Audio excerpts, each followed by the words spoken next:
नमस्कार मित्रों, चंद्रकांत भट्ट अमेरिका से। मैंने सोचा आपके साथ कितना वीडियो देशभक्ति के लिए, राजकारण के लिए, आज के राजनेताओं के लिए, आज की परिस्थिति लोकशाही के लिए भारत की, मैंने चंद्रकांत भट्ट अमेरिका से, एक पढ़ा लिखा शिक्षक। शायद आपको गलत लगेगा कि मैं एनआरआई होके क्यों भारत के बारे में, हिंदुस्तान के बारे में, नेताओं के बारे में, गलत चीज़ों के बारे में जिसका वास्ता नहीं है क्यों बोलते हो। भाई साहब, मैं हिंदुस्तानी हूँ। मैंने सोचा चलो एक शिक्षक विज्ञान का होने के नाते आज कुछ अलग बात करूँ कि आप बीमार नहीं है। मैंने आर्टिकल्स पढ़ा था गुजराती में, बढ़िया लगा मुझे। मैंने सोचा चलो हिंदी में, ज़्यादातर लोग पूरे विश्व में हिंदी भाषी लोग हैं तो समझ सके, शायद गुजराती में नहीं समझ सकेंगे। तो कई रोग वास्तव में रोग नहीं है, ये उम्र बढ़ने के साथ शरीर में दिखाई देने वाले प्राकृतिक संकेत हैं। मैं भी 82 साल का हूँ। कभी कभी कोई कहते हैं अभी अब तो 100 साल जिएंगे, ऐसा नहीं है। हेल्थ इज़ अ वेल्थ, और अच्छी सोच आपकी उम्र को कम कर देती है।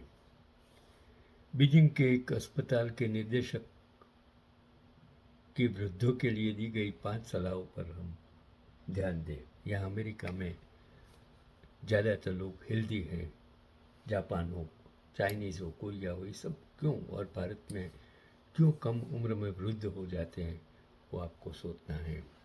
आप बीमार नहीं हैं, बस उम्र बढ़ रही है। जो कई लक्षण आपको महसूस होते हैं वो वास्तव में शरीर के बुढ़ापे के स्वाभाविक निशान हैं। स्मरण शक्ति में कमी, यह अल्जाइमर नहीं है, यह मस्तिष्क का खुद को सुरक्षित रखने का तरीका है। मस्तिष्क पुराना हो रहा है, बीमार नहीं। अगर आप चाबियाँ कहाँ रखी थी भूल जाए और फिर खुद ढूंढ ले तो ये डिमेंशिया नहीं है। चलने की रफ्तार धीमी होना या पैर अस्थिर होना, यह पैरालिसिस नहीं है, बल्कि नसों और मांसपेशियों की कमजोरी का परिणाम है। इसके उपाय दवा नहीं बल्कि अधिक सक्रिय रहना है। सोने में, मतलब रात को सो नहीं पाते, उसमें कठिनाई होती है, यह बीमारी नहीं है। मस्तिष्क अपनी रिदम बदल रहा है, नींद की संरचना बदल रही है। नींद की गोलियां पर निर्भर न रहे, इससे गिरने, भूल चूक और कमजोरी बढ़ती है। आप ऐसे सोचते हैं कि नींद की गोलियां लेने से नींद आएगी, वो गलत है, वो आपकी सोच गलत है। सर्वोत्तम नींद की दवा दिन के समय सूरज की रोशनी में समय बिताए और एक नियमित जीवन शैली अपनाए। शरीर में दर्द होना यह संधिवात नहीं है, बल्कि बुढ़ापे में नसों की कमज़ोर पड़ने का स्वाभाविक नतीजा है। इसके लिए आपको दवा लेने की या डॉक्टर की सलाह लेने की ज़्यादा ज़रूरत नहीं है, वो आपको स्वीकार करना पड़ेगा। हाथ पाँव में दर्द पर कई लोग पूछते हैं क्या यह संधिवात है या हड्डियों की घटना है। हड्डियाँ कमज़ोर हो सकती हैं पर 99% दर्द रोग नहीं है। नसों की संवेदना धीमी हो जाती हैं, इसलिए दर्द अधिक महसूस होता है। इसे सेंट्रल सेंसिटाइजेशन कहते हैं। यह बुढ़ापे का सामान्य लक्षण है। दर्द निवारक दवाएं इसका स्थायी उपाय नहीं हो सकता है। उसका ज़्यादातर उपाय, आप हल्का व्यायाम कीजिए, फिजियोथेरेपी कीजिए, गर्म पानी का सेक कीजिए, हल्का मालिश कीजिए। ज़्यादा एक्सरसाइज करने से और भी दर्द बढ़ सकता है, मतलब ज़रूरियात के मुताबिक ही आप व्यायाम कीजिए, सलाह लेकर कीजिए। अच्छे फिजियोथेरेपिस्ट की सूचना के अनुसार आप व्यायाम कीजिए। दवाओं की अपेक्षा अधिक असरदारक हैं। उपेक्षा, अपेक्षा नहीं। ज़्यादातर दवा खाने से आपका पेन कम नहीं होता है। जांच में दिखने वाले कुछ असामान्य मान भी रोग नहीं होते, क्योंकि मानक पुराने हैं।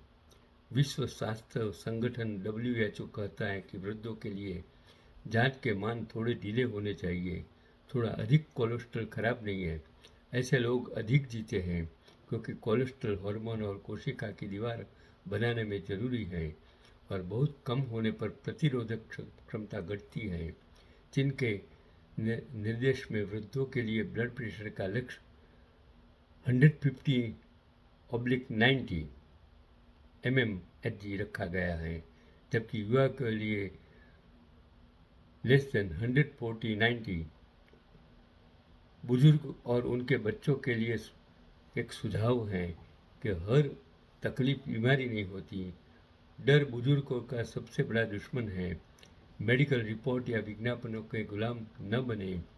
बच्चों का फर्ज सिर्फ माता पिता को अस्पताल ले जाना नहीं है, उनके साथ टहलते रहिए, उनके साथ बातें करते रहिए, साथ बैठकर खाना खाए, धूप में बैठे और भावनात्मक जुड़ाव बनाए रखें, क्योंकि आजकल बच्चे ज़्यादातर माँ बाप के साथ बैठते नहीं हैं, समय नहीं बिताते हैं।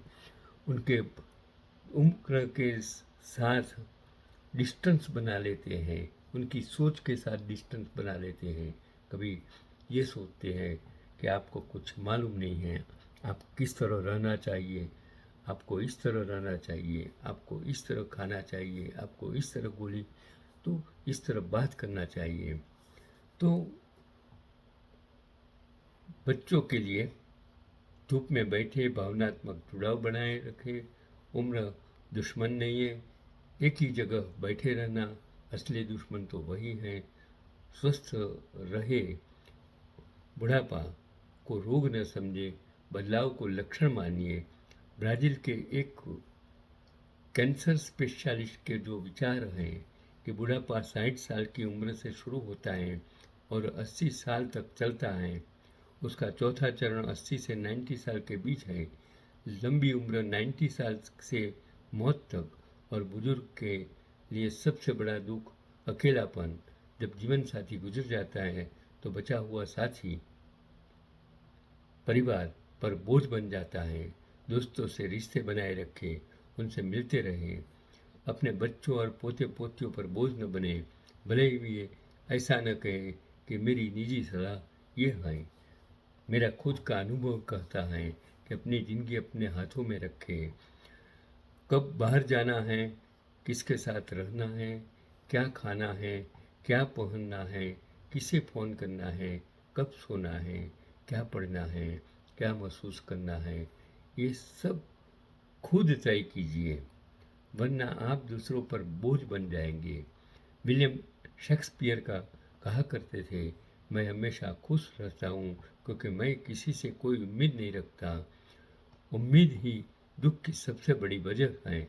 हम ज़्यादातर सोचते हैं, अपने बच्चों के पास उम्मीद रखते हैं, लोगों के पास उम्मीद रखते हैं कि मैंने उनके लिए ये काम किया, मैंने अपने बच्चों को बड़ा किया, और इसके लिए हम ये अपेक्षा रखते हैं कि हमारे बच्चे हमारे मुताबिक हमको रखें। लोगों के पास हम ये अपेक्षा रखते हैं, हमने इनको मदद की, इसके लिए ये भी हमको मदद करें, वो गलत चीज़ है। तो किसी से कोई उम्मीद मेरे जीवन में कभी भी मैंने रखी नहीं है। मैं खुद अपने आप को सोचता हूँ कि how to solve my problem, किस तरह ये प्रॉब्लम को किस तरह सुलझाया जाए। अगर एक इंसान काम नहीं करता है तो दूसरे तीसरे चौथे के पास काम करने की आपकी आवड़त, वही सबसे ज़्यादा आपके संबंध, आपके बनाए हुए रिश्ते ज़्यादा काम आते हैं। कि उम्मीद ही दुख की सबसे बड़ी वजह से, आप सबके पास उम्मीद रखते हैं, वो आपके दुख की सबसे बड़ी वजह है। हर समस्या का समाधान होता है, और जो समस्या का समाधान होता ही नहीं है, वो समस्या को आप समस्या से दूर, अपने आप को दूर रखिए। सिवाय मौत का समाधान नहीं हो सकता है। ये समस्या आपके हाथ में नहीं है। प्रतिक्रिया देने से पहले एक गहरी सांस लें, बोलने से पहले सुनें, आलोचना करने से पहले खुद को देखें, लिखने से पहले सोचें, हमला करने से पहले समर्पण करें, मरने से पहले खुलकर जिए। सबसे अच्छा रिश्ता वह नहीं होता जिसमें इंसान एकदम सही हो, बल्कि यह वह होता है जिसमें इंसान ने ज़िंदगी को खूबसूरत और खुशहाल बनाना सीख लिया हो। दूसरों की कमियां देखें, लेकिन उनके गुणों की भी सराहना करते रहे। अगर आप खुश रहना चाहते हैं तो दूसरों को खुश रखें। अगर आप कुछ पाना चाहते हैं तो पहले कुछ दें।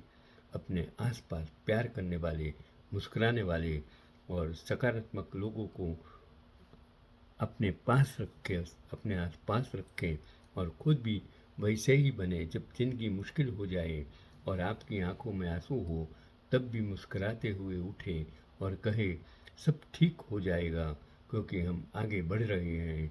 एक छोटा सा आपके लिए टेस्ट है। अगर आप यह वीडियो लोगों तक पहुंचाए तो मेरा ख्याल है उसका अकेलापन, थोड़ा सा अकेलापन, उदासी शायद आप दूर कर सकते हैं। उसको जीने के लिए कुछ इंस्पिरेशंस दे सकते हैं।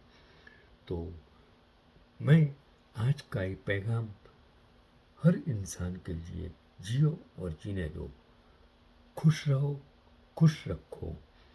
किसी की गलतियाँ इतनी मत निकालो तो आप खुद गलत साबित हो जाए।